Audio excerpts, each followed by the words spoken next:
comments and opinions expressed on Writers in Focus are those of the individual participants and are presented for the purpose of discussion only. No endorsements by Atlanta Fulton Public Library System or Fulton County government are intended, and none should be presumed.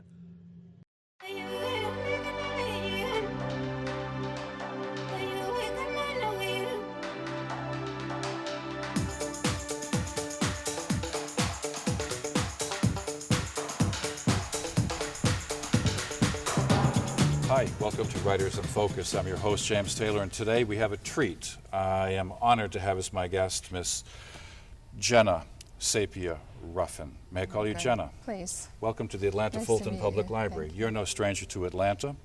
By way of introduction, we're going to talk about Genna's book. It's called A Memoir, David Ruffin, My Temptation. Ladies and gentlemen, you heard right. David Ruffin, My Temptation. A long time ago, in a galaxy far, far away, you fell in love with a man named David Ruffin, who was at one time the lead singer for perhaps the greatest male vocalist group of the last century, of any century, the Temptations. Yes. When I woke up this morning, and using my wife as my witness, I put on the ultimate collection, the Temptations, listened to My Girl, of course, I listened to my favorite tune, I Wish It Would Rain. I went on YouTube, saw your son, David Ruffin Jr., and I said to myself, I can't wait to interview this woman. And I've read your book, Genna. This book, along with your fantastic website, is a work in progress. It's your memoir of your life with David Ruffin. And to use a coarse term, and I don't wish it to be coarse, you were David Ruffin's common-law wife for many a year. You met him, I'm looking at my notes, on June 21st in Carrs Beach, Maryland. You were wearing a bathing suit. Talk about that. Let's go way back. 1964. 64. Father's Day. Father's Day. Well, it was the beach, so I was wearing a bathing suit, though it was very modest by today's standards, and interestingly enough, it was the same color as the outfit he was wearing. I didn't know who he was. I just went there with my girlfriend, and we went like two separate directions, and I didn't know who the Temptations were. Actually, there were about 30 acts on the show. Carrs Beach, they don't have these kinds of venues anymore, really, but it was like a beach, it was like a bar, outside tiki kind of place, food, rides, amusement park, concert or music place. I won't call it a music hall, it's just a big room, probably as big as this. Like the Shore in New Jersey, or like a Bruce Springsteen kind of place where you're rocking on the beach or something like that? No, it wasn't on the beach. It was inside of a big building. Gotcha. And this was a tour with the Temptations? It was the Motown Review. It was a bus. Ah. Not the tour with the Temptations. This was bus. Then there came station wagon. Then there came station wagon plus limo. Gotcha. You're talking bus right now. They weren't all Motown acts, though. Stevie Wonder was there. He was 12 or 11. Temptations, a lot of people were there from Chuck Jackson was the headliner. He wasn't with Motown at all. Some people called Mitty Collier, and some actual probably hear of at this point.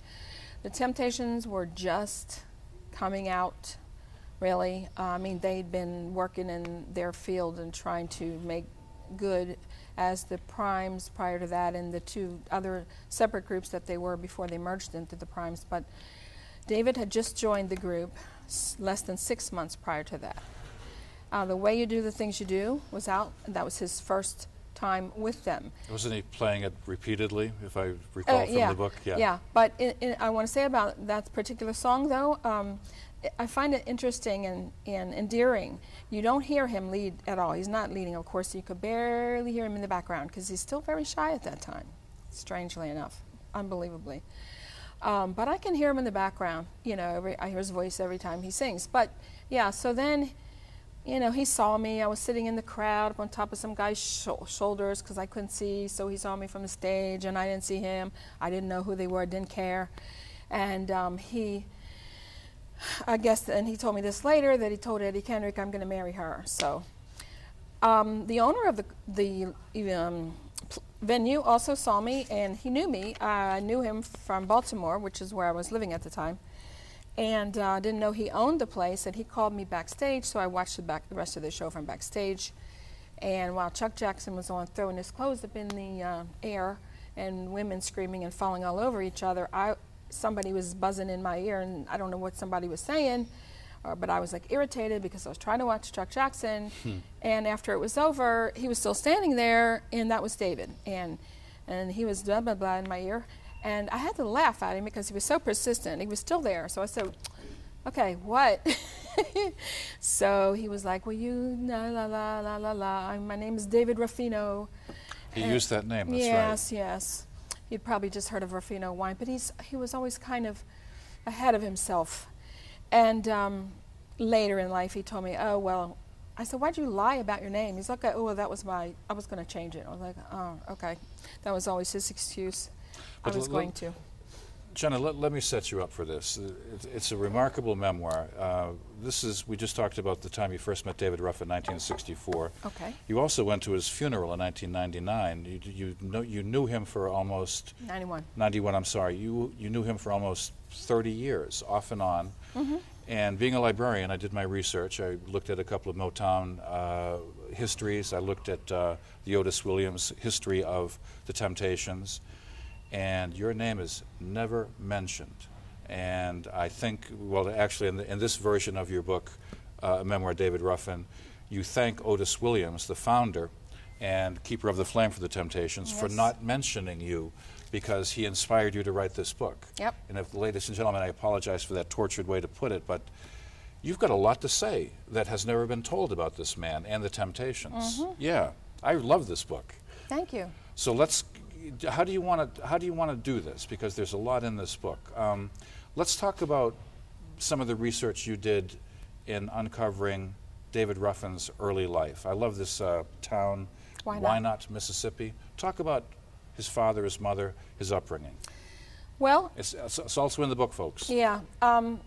Actually, I've found out more about his childhood after the book was put out, which is why I'm going to re-release it again in the fall. But you keep on you have a fantastic website where you keep on adding this information. Because my life keeps changing. Yeah. Go figure. And so his oldest brother, half-brother, Quincy, who had same father, different mother, if I have that correct, had written this book called Mississippi Tears quite some time ago, and I really never really read it until 2 years ago. When I really read it, it made a lot of things clear to me why David became the man that David became.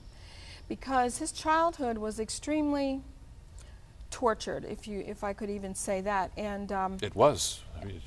His father, according to the brother, mind you, this is not me making this up or, pulling it out of the air, but his older brother, Quincy, talked about how his father, Eli, who was a preacher, I guess, used to beat the boys with a bullwhip.